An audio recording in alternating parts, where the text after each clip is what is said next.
The Chattanooga Lookouts never felt the pressure of the chopping block.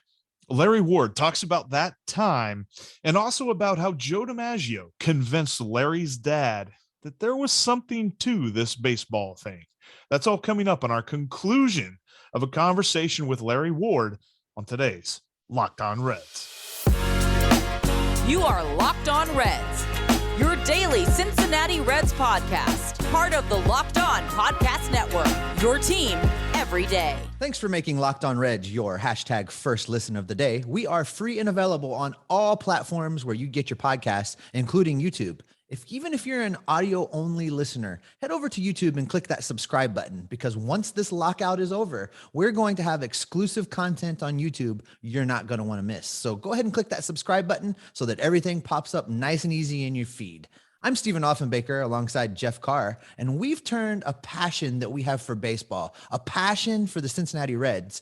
We've turned that passion into information for you. On today's podcast, we sit down with the voice of the Chattanooga Lookouts, Larry Ward, and he's going to talk about what some say was a time that the Chattanooga Lookouts survived the chopping block, but Larry says they were never really worried about it. Plus, we're going to learn how Larry's dad finally came to understand why baseball was so important to him. Thanks a lot, Joe DiMaggio. I kind of want to move to a little bit of a different conversation, though. The whole minor leagues went through an upheaval recently, and the Lookouts were kind of on a list of prospective teams to lose their affiliation, to become independent and not be a part of Major League Baseball. And let's call that what it really was. Chattanooga was on the chopping block. Yeah, on the good old Commissioner Manfred's chopping block. And with that having, been all right, it worked out. The Lookouts are still affiliated with the Reds as well. They should be. What was that scenario, or what was that time period like as you guys were going through that? Was it as much of a almost re-audition as we on the outside looking in kind of perceived it to be? I think it was more scare tactic than it was anything else. The organization, the Lookouts organization, there was no fear of being sliced. First of all, our relationship with the Reds is solid. The Reds were glad to get back into Chattanooga, and I can go over that scenario way back when. But when you talk with the staff and everybody, there was a little concern, but I don't think there was any fear of anybody going, well, I guess I'll pack up my stuff and go home. No, right. There wasn't any of that. Nobody jumped ship. Everybody kept going. Everybody had their jobs to do. Sales kept happening to not as great of an extent until the final word came down that yes, Chattanooga will have a baseball team. But I think the Reds had a lot to do with that. The Reds have been very patient. The baseball team is obviously trying to get a new ballpark and has been trying and is continuing to try. I know ownership and management, they're all on the same wavelength, going down the road straight ahead to get this accomplished. Now, there's a shoot fire. There's politics, there's money, there's location. It just goes on and on and on. It's kind of like life. It just keeps going, and you try to pick up on it and make it work. And I think the guys will make it work. But getting back to the concern, there was a whole lot less concern in the Lookouts office, I think, than there was from the outside looking in. The inside looking out, hey, we're going to be here. We're preparing to be here right now. We're going to be here. And it came to fruition to that. And again, I think the Reds are champs about it. They had a lot to do with making sure that their AA club was still in Chattanooga. You talk about some of the political side and the need for upgraded facilities and upgraded amenities. And a lot of that impacts the fans. Talk for just a minute about the fan base in Chattanooga, because during that time period when there was some outside angst about the team possibly going away, you saw communities rally around their team. And it seemed to me, from what I saw coming out of Chattanooga, there's definitely a love for that team from the area. So just talk a little bit about your fan base for a moment. You don't throw the first pitch in 1885 and go away anytime soon from then on with the tradition, the history of Lookouts baseball and professional baseball in Chattanooga. So we knew that the community was going to rally. It wasn't going to say go away. No, it was going to rally, and rally it did all season long. Even though we were down, we were what, 25% when we first started with fans. And I'm going 25% only here. That ups my percentage of listening audience very greatly. So I kind of like that in a manner of speaking. Last year, we did all of our away games virtual. I didn't, at first I thought, well, that's good. Virtual, but we put together sound effects, and it took about the first series for us to smooth and iron everything out with my producer and engineer at the radio station. And once we got it going, nobody knew we weren't on the road. We would say the following broadcast is being done virtually from such and such and such from the studios, and boom, people thought we were on the road. Nobody knew the difference. We've approached the game the same way with the sound effects. Now, we're going to do a little bit better with the sound effects this year too, but we're going to travel a few games this coming season. I was just going to say, have they already made the decision to keep you at your home base for most of the broadcast? Subdued? No. Locked up. They've got you locked up. If you ask my wife, she'd go, there's no way you're going to keep him subdued over baseball. No way. Coming up, we'll have some more great discussion from voice of Chattanooga Lookouts, Larry Ward's perspective. But before we get to that, I want to talk to you for just a minute about Built Bar. We've spent a lot of time talking about Built Bar here on the podcast, and it's not just because we've got to put an ad in. We really believe in this product. Jeff and I both use this to help us meet our New Year's resolutions, which is to get into a little bit better shape. I have a stash of Built Bar in my locker at work. They help me get through those urges to cheat on my new diet. And they're just really great protein-packed, healthy snacks to help you be successful in the goals that you've set for yourself. A Built Bar is only about 130 calories. They only have 4 grams of sugar, 4 net carbs if you're a keto person trying to watch how many carbs you take in, but 17 to 18 grams of protein in each and every one. And to help you get started in your new healthy journey, Built Bar is going to give you a 15% discount over at built.com simply by using the LOCKED15 promo code. That's right. You just type in LOCKED15 at your checkout, and they're going to take 15% off your purchase. There's so many great flavors over there. My personal favorite is the Cherries Barcia. They come out with new stuff all the time. During the holidays, they had an eggnog flavor that I've still got a few left of that I'm trying to stretch out for as long as possible. They have that and so much more, not only in the flavors of the Built Bars, but so many different products. I know Jeff's addicted to their puffs. He literally will drool on camera when he starts talking about those puffs. So head over to built.com, use the promo code LOCKED15 to save yourself 15% as you start your new healthy journey to a better lifestyle and a better you. All right, let's get back into our conversation with Larry Ward. We've already agreed that there will be virtual, but we are going to do some short trips. Fellas, I went back and just started thinking. I came to this league in 1981 in Jacksonville. My first road trip, I almost missed the bus because it left at midnight. Had to go to Memphis. No off day, no 500-mile rule, no ifs, ands, or buts. You got on the bus in Jacksonville, Florida. At daybreak, you were in Dothan, Alabama for breakfast or for a bus stop. And by that mid-afternoon, you were in Memphis, Tennessee. And by 5:30, you were on the way to the ballpark to play baseball. That's the league when I first came here in 1981. And they made it sound like, quite frankly, I think a lot of people didn't understand how much the change had happened.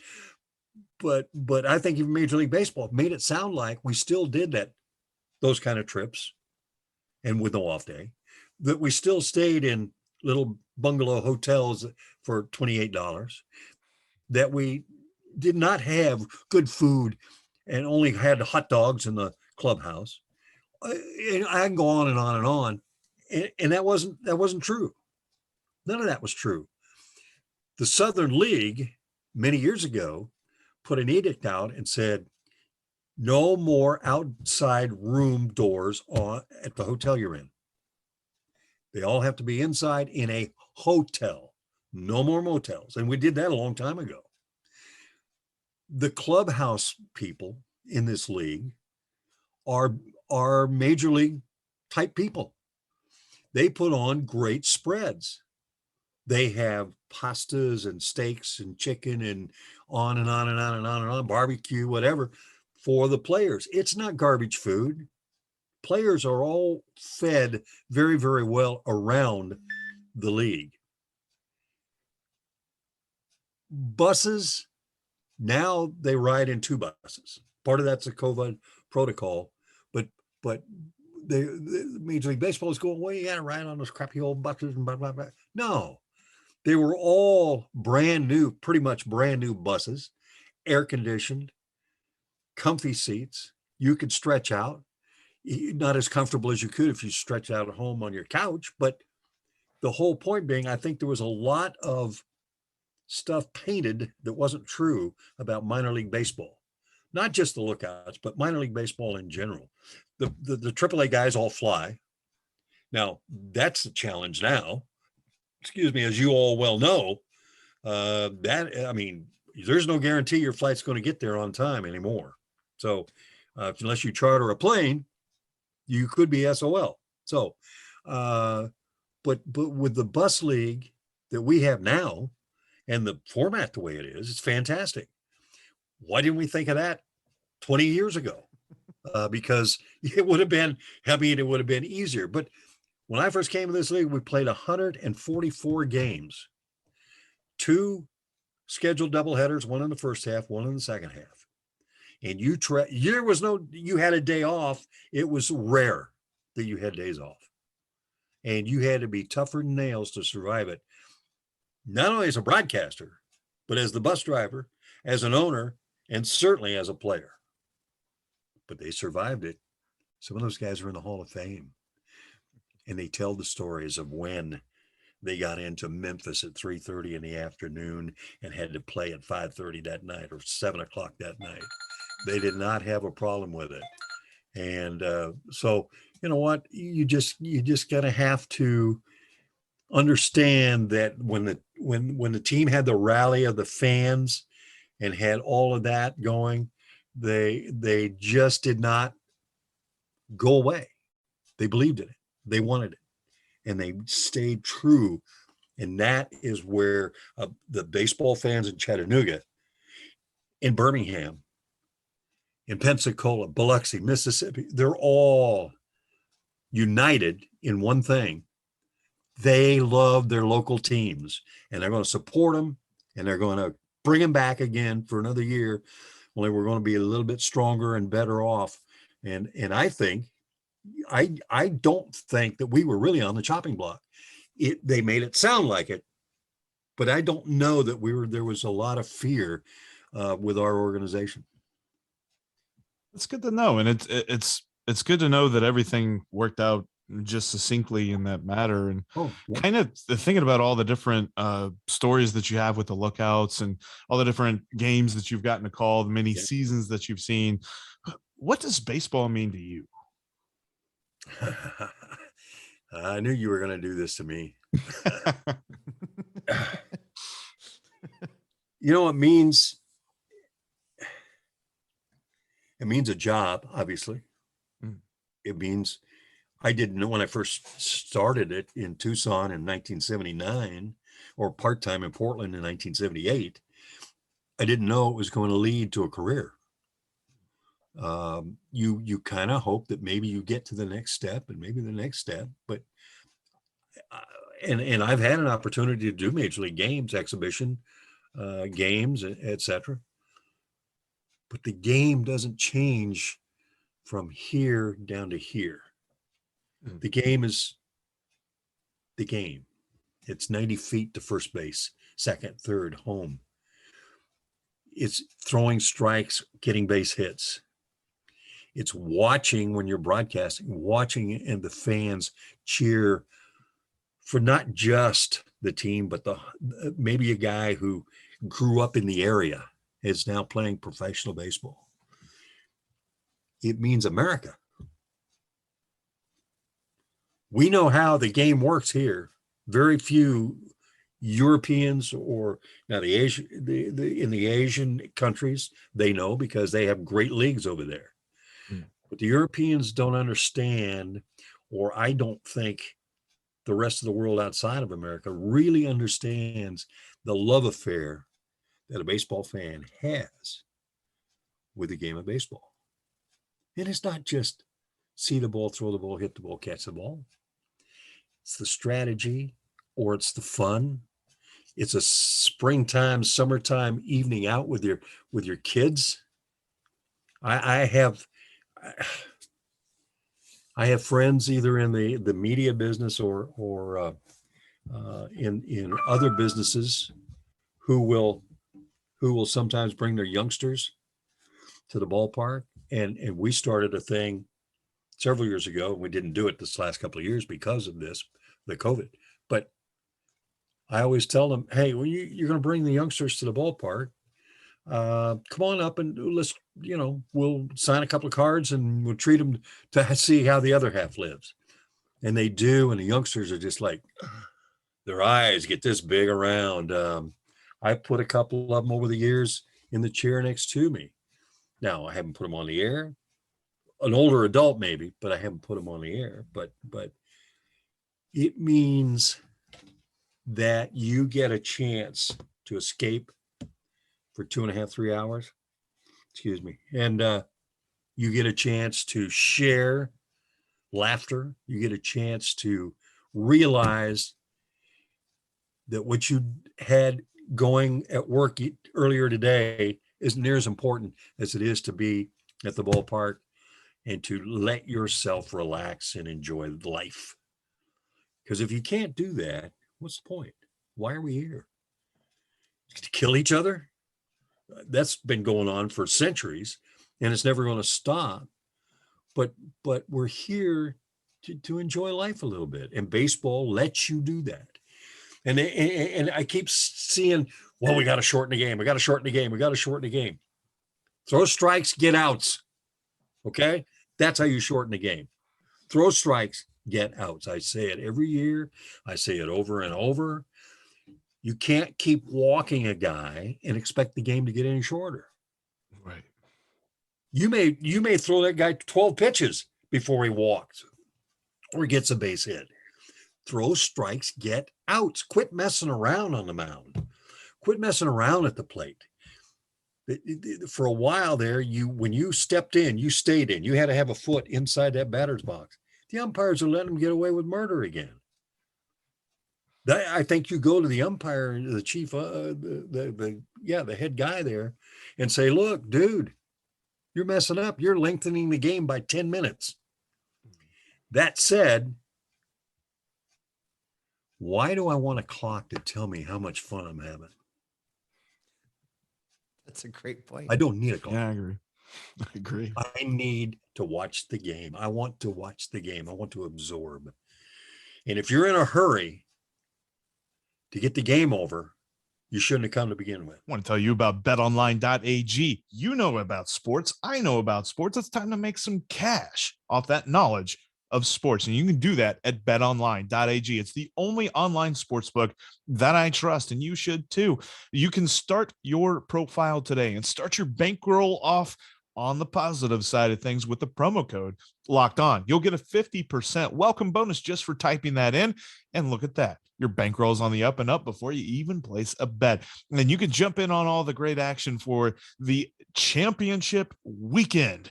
AFC and NFC championships. And oh, look at that. The Bengals are still in it. Oh, yeah. If you like that Bengals line, currently at +7. I'm not sure where it's at right now, but I'm interested in that. Jump all over that at betonline.ag. You can also check out lines on the NBA, college basketball, the NHL, UFC, boxing, and more. Plus, your Vegas casino games are all there at betonline.ag. Again, go there today. Set up your profile with the promo code Locked On to get that 50% welcome bonus. betonline.ag is where the game starts. All right, back to our conversation with Larry Ward. Well, Larry, it may, I guess this is a two-parter to lead into where I want you to go with this, but just a personal note. Once upon a time, I was a history major in college. Mhm. So I'm a sucker for history, and I'm a sucker for people that have been at something for a long, long time. And your longevity and your experience in your job is an amazing resource. And it's I think, a gift in some ways to the people that get to grow up listening to the same voice.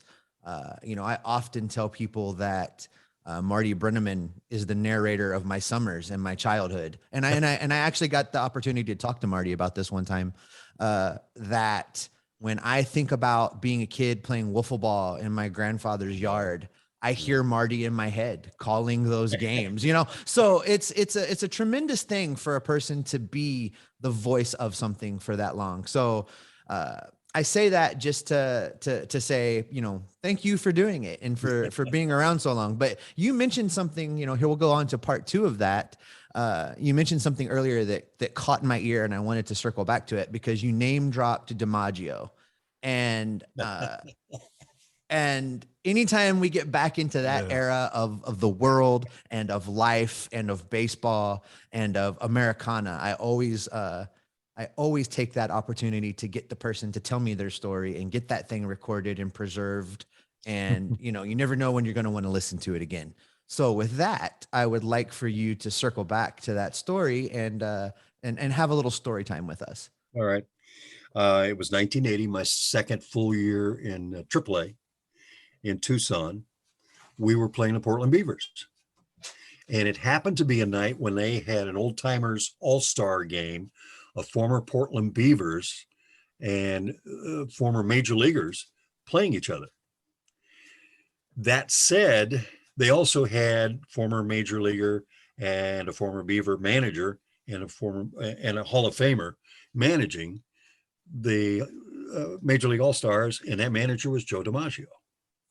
He was sitting off the first base line in a chair, and people were coming by and talking, and I passed by 2 or 3 times.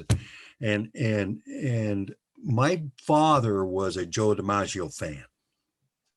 He passed away at the age of 84, but he never understood for the longest time. He didn't get why I left home, Oregon, to go to Arizona and be in baseball full time. He didn't understand it. So I walked by Joe DiMaggio. We'll get back to that in a second. I walked by Joe DiMaggio about 6 times. And I'm going, what are you afraid of? The only thing he can tell you that's bad is no. So I walked up to him. I explained who I was. I said, Mr. DiMaggio, I would love to have you on the air with me for a couple of innings, if you would, if you have time and can do it. I want to introduce you to my dad, who was a huge fan of yours growing up. And he goes, sure, Larry, I'll do that. What inning would you like me to come by? I almost lost my teeth, be honest with you. So we flash forward. We're in the game. If you've ever worked at I still call it Multnomah Stadium. It's now Civic, whatever, blah, blah, blah, blah, blah. But if you ever worked in Multnomah Stadium, you knew that the press box was behind home plate. It was on the ground.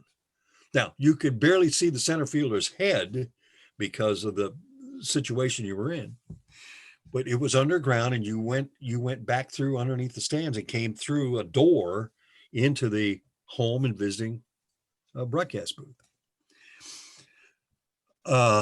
My mother was there at the time, and family members were there, and my mother was there at the time, and Joe DiMaggio walks in. And I hear my mother as he walks by, my mother say, isn't that Mr. Coffee? That's who she knew how it was, who it was. Anyway, my dad's looking out to the left. We're in behind. He's looking out to the left. I have him in a chair in the press box, chair for Mr. DiMaggio, and a chair for me. And we shook hands again. And I said, Mr. DiMaggio, I want you to meet one of your greatest fans when he was growing up, my father, Royal Ward. Oh my God.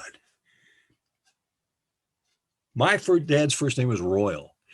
You would have thought he met royalty, the king. And oh my goodness sakes, so we go through part of an inning or half inning, and I have to do a commercial break.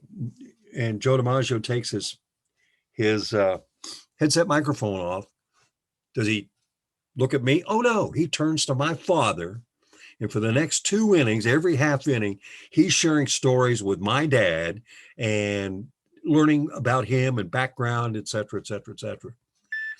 So we finished the interview, and later on I had Whitey Ford and I had Maury Wills and goodness knows who all over the course of the time. We finished the game, and I'm packing, or we're not packing up. We finished the game. We were going to go out to eat. And my dad says,